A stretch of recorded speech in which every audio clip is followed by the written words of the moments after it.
ప్రభువునందు ప్రియులైన మీ అందరికీ ప్రభు అయిన యేసుక్రీస్తు నామంలో నా యొక్క హృదయపూర్వకమైన వందనాలు తెలియజేసుకుంటున్నానండి. పరిశుద్ధాత్మ దేవుడు ఒక మనిషిలో ఎలాగూ పనిచేస్తారు అనేటువంటి విషయాలను మనం ధ్యానం చేసుకోవటం అది మనకెంతో ప్రయోజనకరం. మనం మొదటి భాగంలో పరిశుద్ధాత్మ దేవుడు ఎలాగైతే ఆయన మన జీవితంలో పనిచేస్తారు, ఆయన మనకు సమస్తమును బోధించి అదేవిధంగా యేసు వైపునకు మనల్ని ఎలాగూ ఆయన ఆకర్షిస్తారు, యేసు రూపం మనలో ఏర్పడే విధంగా ఎలాగూ ఆయన మన జీవితంలో పనిచేస్తారు అనే విషయాలు మనం జ్ఞాపకం చేసుకున్నామండి. అలాగే ఆయన ఆదరణకర్తగా మన జీవితంలో మనల్ని ఆదరించే దేవుడుగా ఉన్నారు అనే విషయాన్ని మనం జ్ఞాపకం చేసుకున్నాం. ఈ రెండవ భాగంలో పరిశుద్ధాత్మ దేవుడు మన జీవితంలో ఆయన ఎలా పనిచేస్తారనేవి మరికొన్ని విషయాలు మనం జ్ఞాపకం చేసుకుందామండి. పరిశుద్ధాత్మ దేవుడు ఆయన ప్రతి ఒక్కరిని కూడా ఎంతగానో ఆయన ప్రేమిస్తున్నారండి. ఆయనకు కూడా ఒక మనస్సు ఉంది, ఆయనకు కనికరం ఉంది, ఆయనకు ప్రేమ ఉంది, అపరిమితమైన ప్రేమ, ఆయనలో అపరిమితమైన శక్తి దాగి ఉన్నదండి. ఆయన మన కోసం ఎంతగానో ఆయన ఎదురు చూస్తున్నారు, మనకు సహాయం చేయవలెనని, మన జీవితాన్ని పరిపూర్ణతలోనికి నడిపించాలని ఆయన ఇష్టపడుతున్నారండి. యోహాను సువార్త 16వ అధ్యాయము 8వ వచనం మనం చూసినట్లయితే, ఆయన వచ్చి పాపమును గూర్చియు నీతిని గూర్చియు తీర్పును గూర్చియు లోకమును ఒప్పుకొన చేయును అని వ్రాయబడి ఉన్నది. పరిశుద్ధాత్మ దేవుడు మనలో పాపాన్ని ఆయన ఒప్పింపచేస్తారండి. మనిషిగా మనకున్న సహజ స్వభావం ఏమిటంటే మనం చేసిన తప్పుని మనం ఎప్పటికీ కూడా అంగీకరించలేమండి. తప్పును కప్పిపెట్టేటువంటి స్వభావము సహజంగా మనలో ఉంటుంది. తప్పును అంగీకరించలేని స్వభావము, సమర్థించుకునే స్వభావము, ఒకవేళ ఆ తప్పు తెలిసినప్పటికీ కూడా మనము ఒప్పుకోలేని స్వభావము మనలో ఉంటుందండి. కానీ మనల్ని ఒప్పింపచేసేవారు ఎవరు అంటే పరిశుద్ధాత్మ దేవుడే. ఆయన్ని మనలోనికి మనం ఆహ్వానించినప్పుడు మన ప్రతి చిన్న అవిధేయతను ఆయన ఒప్పించడానికి ఆయన ఇష్టపడుతున్నారు. ఆయన ఎప్పుడూ కూడా ఎవరిని కూడా ఆయన దండించరండి, ఆయన ఎప్పుడు కూడా శిక్షించరు, కానీ ఆయన దుఃఖపడతారు. ఎఫెసీయులకు రాసిన పత్రిక 4వ అధ్యాయము 30వ వచనంలో మనం చూసినట్లయితే, దేవుని పరిశుద్ధాత్మను దుఃఖపరచకుడి, విమోచన దినం వరకు ఆయన యందు మీరు ముద్రింపబడి ఉన్నారు అని వాక్యం సెలవిస్తుంది. ఆయన మన జీవితంలో ఆయన ఎంతో ఎక్కువగా పని చేయడానికి ఇష్టపడుతున్నారండి. మన పాపములు ఆయన ఒప్పించాలని ఇష్టపడుతున్నారు. ఆయన మనల్ని ప్రేమతో మన జీవితంలో మన ఎడల ఎంతో మృదువైన స్వభావంతో సాత్వికమైన దేవుడుగా ఆయన మనలో పని చేస్తున్నారండి. మన పాపములు ఒప్పింప చేయడానికి కేవలం ఆయన మాత్రమే మనకు సహాయం చేయగలరు. మనలో పశ్చాత్తాపము, మనలో విరిగి నలిగిన హృదయము, దేవుణ్ణి సంతోషపరిచేటువంటి విరిగి నలిగిన హృదయము మనలో కలుగజేసేవారు ఒక్క పరిశుద్ధాత్మ దేవుడు మాత్రమే. మనలో ఎప్పుడైతే మనం చేసిన పాపము మనకు జ్ఞాపకం వస్తుందో, మనం ఒప్పించబడతాము, మనము అంగీకరించగలుగుతాము, విడిచిపెట్టడానికి ఇష్టపడతాము. ఆ సమయంలో మనం దీనులంగా విరిగి నలిగిన వారంగా మనం మారిపోతామండి. మనం ఎప్పుడైతే ఒప్పుకుంటామో దేవుని నుంచి గొప్ప కనికరము మనకు దొరుకుద్ది. అంతేకాదు, ఆయన చెప్తున్నారు యేసు ప్రభువారు, నేను ఇప్పుడు నన్ను పంపిన వాని యొద్దకు వెళ్ళుచున్నాను, నీవు ఎక్కడికి వెళ్ళుచున్నావని మీలో ఎవడునూ నన్ను అడుగుటలేదు, కానీ నేను ఈ సంగతులు మీతో చెప్పినందున మీ హృదయము దుఃఖముతో నిండి ఉన్నది. అయితే నేను మీతో సత్యము చెప్పుచున్నాను, నేను వెళ్ళిపోవుట వల్ల మీకు ప్రయోజనకరము. నేను వెళ్ళని ఎడల ఆదరణకర్త మీ యొద్దకు రాడు, నేను వెళ్ళిన ఎడల ఆయనను మీ యొద్దకు పంపుదును. ఆయన వచ్చి పాపమును గూర్చియు నీతిని గూర్చియు తీర్పును గూర్చియు లోకమును ఒప్పుకొన చేయును. యేసు ప్రభువారు ఆయన శిష్యులతో ఉండగా ఇది తప్పు, ఇలాగ ఉండకూడదు అని ఆయన హెచ్చరికలు చేశారు. ప్రేమతో ఆయన వారిని హెచ్చరించారు, ప్రేమతో ఆయన వారిని సరిచేశారు. ఆయన ఒక్క మాట పలికినప్పుడు పేతురులో ఎంతో పశ్చాత్తాపం కలిగింది. యోహాను కుమారుడైన సీమోను, నువ్వు నన్ను ప్రేమించుచున్నావా అని 3 మార్లు ఆయన అడిగినప్పుడు పేతురు అతడెంతో దుఃఖపడ్డాడు. ఆయన గొప్ప అద్భుత కార్యం చేసినప్పుడు, ఆయన విస్తారమైన చేపలను సముద్రంలో ఆయన చెప్పిన ప్రకారంగా వారు వల వేసినప్పుడు పట్టినప్పుడు, ప్రభువా నేను పాపాత్ముడును, నన్ను విడిచిపోము అని పేతురు భక్తుడు చెప్తున్నారు. యేసు ప్రభు వారిని చూసినప్పుడు ప్రజలు వారంతటికి వారే వారి పాపములు ఒప్పుకొనగలిగారండి. యేసు ప్రభు వారిని చూసినప్పుడు ఆయన తన ఇంట్లో ఎప్పుడైతే అడుగు పెట్టారో జక్కయ్య జీవితము మారిపోయింది.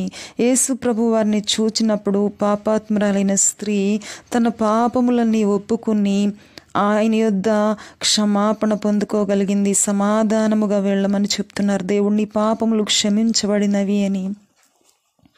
ఆయన ఎక్కడ అడుగు పెట్టినా ప్రజలు వారి పాపముల నుంచి విడిపించబడ్డారండి, ఒప్పించబడ్డారండి. ఇంకెన్నడూ కూడా పాపం వైపు చూడకుండా వారు మార్పు చెందగలిగారు. మగ్దలేని మరియా ఎలాగైతే ఆయన ఒక్కసారి ఆమెలో ఉన్న 7 దెయ్యములు వెళ్ళగొట్టిన తర్వాత తన జీవితాంతము ఆయన సాక్షిగా మారిపోయింది. అలాగునే పరిశుద్ధాత్మ దేవుడు ఆయన ఈ దినాల్లో మన జీవితంలో పని చేయడానికి ఇష్టపడుతున్నారు. మన పాపములు ఒప్పించడానికి ఆయన ఇష్టపడుతున్నారు. ఎవరైతే ఆయన్ని అనుమతిస్తారో, ఆయన ఆహ్వానిస్తారో, వారి జీవితంలో ఆయన పని చేయటానికి కోరుకుంటారో, ఆయన్ని బ్రతిమాలుకుంటారో, పరిశుద్ధాత్మ దేవుడు ఎక్కువగా మనలో పని చేయటానికి ఇష్టపడుతున్నారండి. మన పాపముల నుంచి మనల్ని ఒప్పించడానికి, మనము పూర్తిగా విడిపించబడుటకు ఆయన సహాయం చేయుటకు ఇష్టపడుతున్నారండి. అలాగే నీతిని గూర్చి ఆయన ఒప్పింపజేయటానికి ఇష్టపడుతున్నారు. ఎందుకంటే నీతిమంతుడైన యేసు ప్రభు వారు ఈ లోకాన్ని విడిచి ఆయన ఈ లోకంలో నుంచి ఆయన ఆరోహణమై వెళ్ళిపోయిన తర్వాత ఇక మనకు నీతిమంతుడిగా ఈ లోకంలో కనబడే వాళ్ళు ఒకవేళ దాదాపుగా అంతగా మనకి లేకపోవచ్చు. కానీ ఆయన నీతిని మనకు చూపేవారు ఎవరు అంటే పరిశుద్ధాత్మ దేవుడు. ఆయన నీతిని గూర్చి మనల్ని ఒప్పింపజేయటానికి, నేను నీతిగా జీవించాలి అనే భావన మనలో కలిగించడానికి, మనం నీతిమంతులుగా తీర్చబడుటకు ఆయన మనలో పనిచేస్తారండి.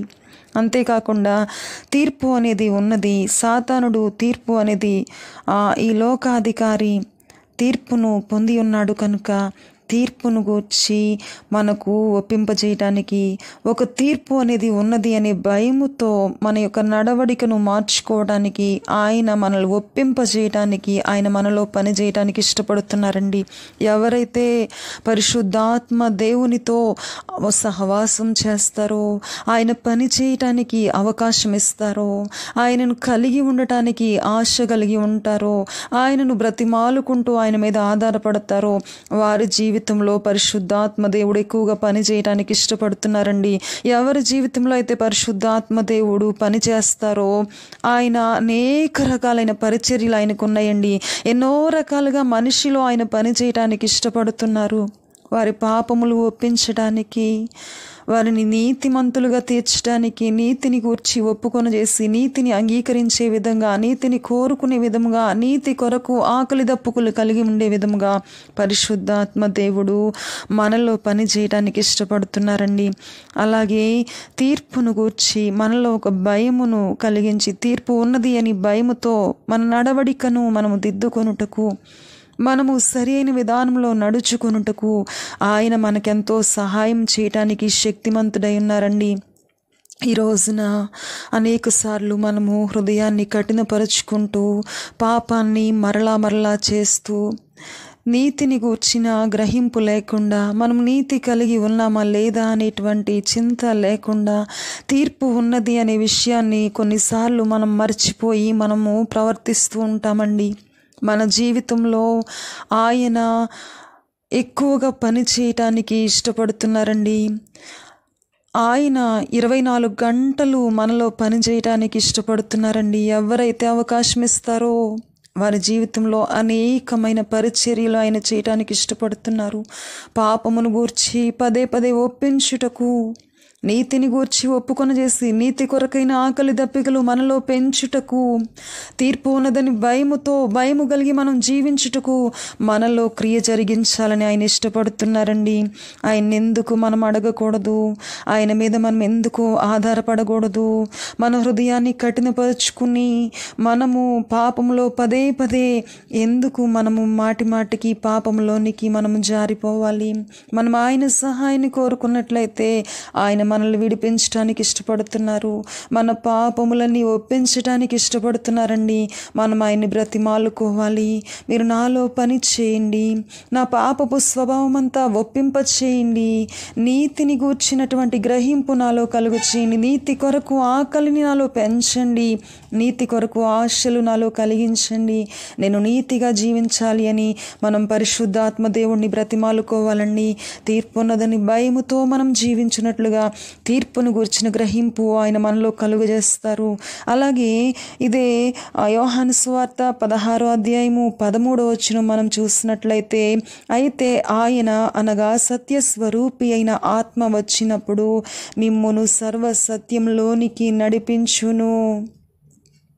ఆయన తనంతట తానే ఏమీ బోధింపక వేటిని వినినో వాటిని బోధించి సంభవింపబో సంగతులను మీకు తెలియజేయును. పరిశుద్ధాత్మ దేవుడు మరొక కోణంలో కూడా మన జీవితంలో పని చేయటానికి ఆశ కలిగి ఉన్నారండి.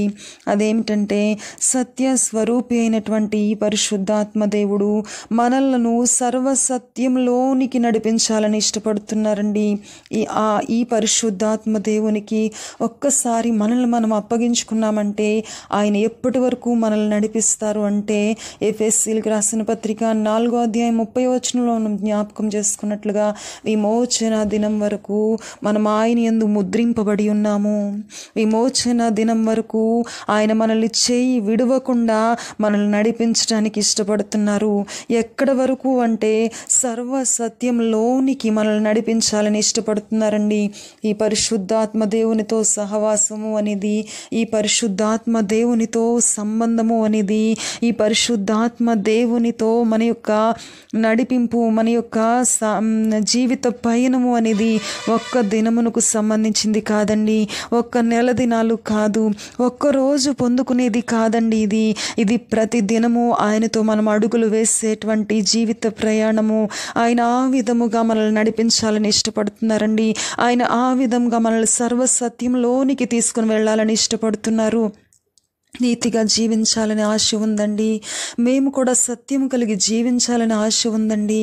కానీ మేము ఉన్న స్థితిగతులు అలాంటివి కావు.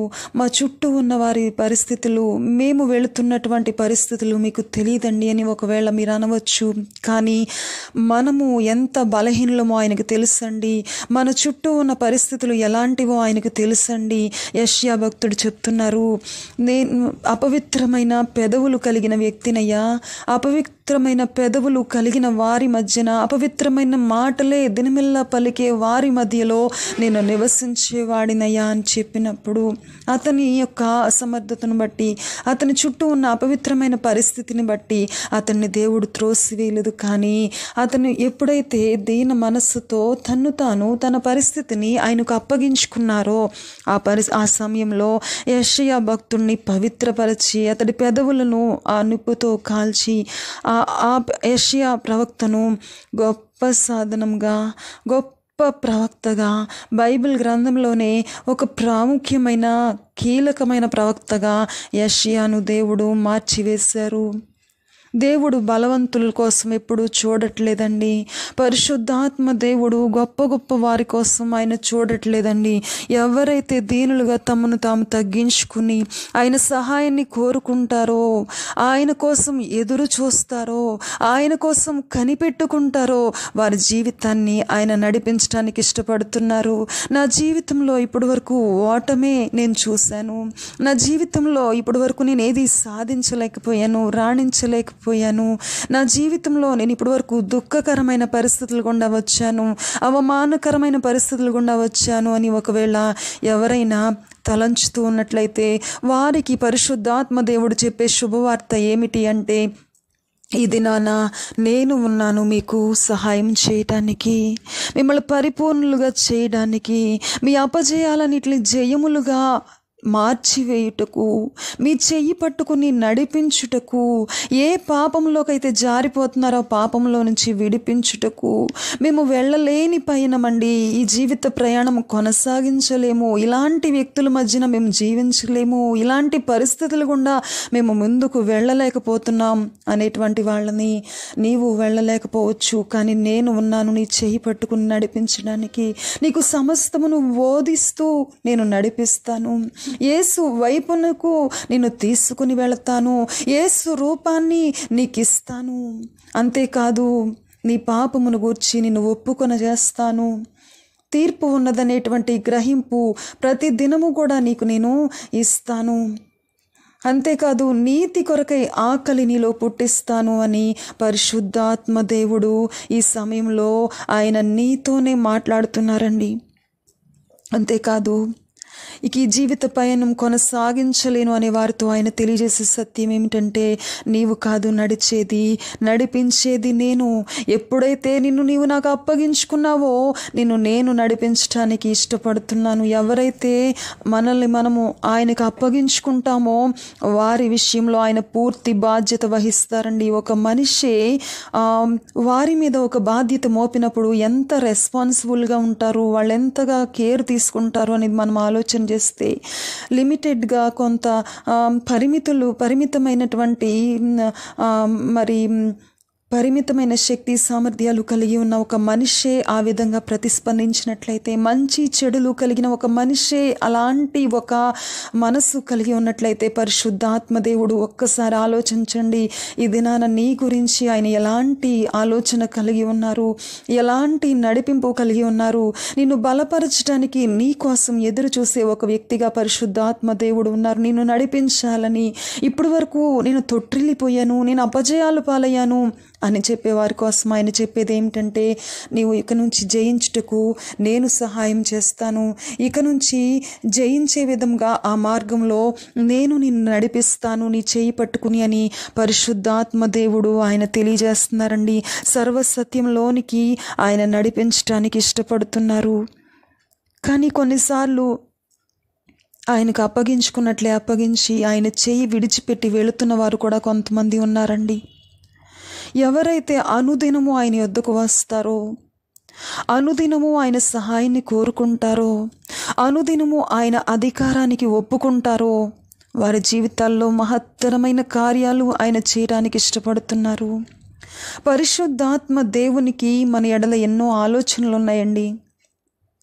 ఆయనకు మన ఎడల ఎన్నో ఉన్నతమైన ఉద్దేశాలు ఉన్నాయి. అది ఎరిగి కీర్తనకారుడైన దావీదు భక్తుడు అంటున్నారు, నా ఎడల నీకున్న తలంపులు విస్తారమైనవి, అవి లెక్కించదని అనుకుంటున్నా, నా తల వెంట్రుకలకు మించి విస్తారముగా ఉన్నాయి.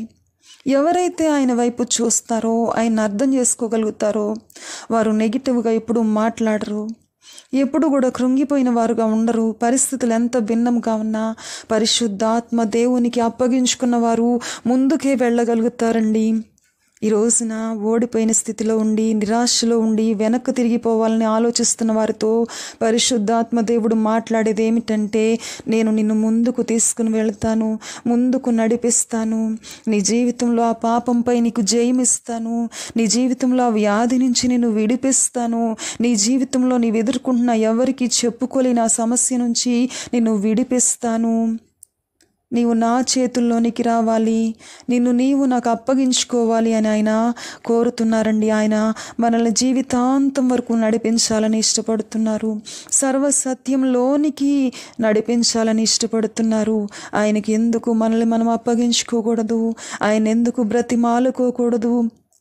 ఒకవేళ మనుషులను ఆశ్రయించి మన స్వంత ప్రయత్నాలు చేసి మనం నష్టపోయి ఉండవచ్చు, నిరాశ చెంది ఉండవచ్చు, కలత చెంది కృంగిపోయి ఉండవచ్చు, మన ప్రయత్నాల వల్ల విసిగిపోయి ఉండవచ్చు. ఈ సమయంలో ఎందుకు పరిశుద్ధాత్మకు నిన్ను నీవు అప్పగించుకోకూడదు?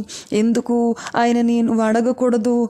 చిన్న ప్రార్థన చేసుకుందామండి. మహాపరిశుద్ధుడా, కృప కలిగిన దేవా, ప్రేమ కలిగిన తండ్రి, దేవా, పరిశుద్ధాత్మ దేవా, మీరు మా జీవితాల్లో ఎలా పని చేయాలని ఇష్టపడుతున్నారో, ఏ విధముగా దేవా మా జీవితంలో ఉన్నతముగా మీరు పని చేయాలని, మమ్మల్ని బలపరచాలని, మమ్మల్ని జయించిన వారుగా చేయాలని, పాపము నుంచి విడుదల పొంది పవిత్రులుగా చేయాలని, నిరాశపడుతున్నటువంటి ఆ పరిస్థితుల్లో మాకు సంతోషాన్ని ఇవ్వాలని, ఒంటరి వారమైన మాకు తోడుగా ఉండి చివరి వరకు మమ్మల్ని నడిపించాలని, సర్వసత్యంలోనికి నడిపించాలని, నీతిని కోల్పోతున్న ఈ తరంలో మా జీవితాల్లో నీతి కొరకు ఆకలిని మాలో పుట్టించాలని, పాపమును గూర్చి ఒప్పింపజేసి తీర్పును గూర్చి భయము మాలో కలిగించి తీర్పులోనికి రాకుండా చేయాలని మీరెంతగా మాలో పని చేయాలని ఇష్టపడుతున్నారో దేవా, మీరు మాకు తెలియచేసినందుకు వందనాలు. మమ్మల్ని మేము అప్పగించుకుంటున్నాం. ఎంతమంది అయితే మీకు అప్పగించుకుంటున్నారో వారందరినీ బహుగా దీవించమని మీకు అప్పగించుకుంటూ యేసు నామమున ప్రార్థిస్తున్నాం తండ్రి. ఆమెన్. దేవుడు మిమ్మల్ని అందరినీ బహుగా దీవించునుగాక. ఆమెన్.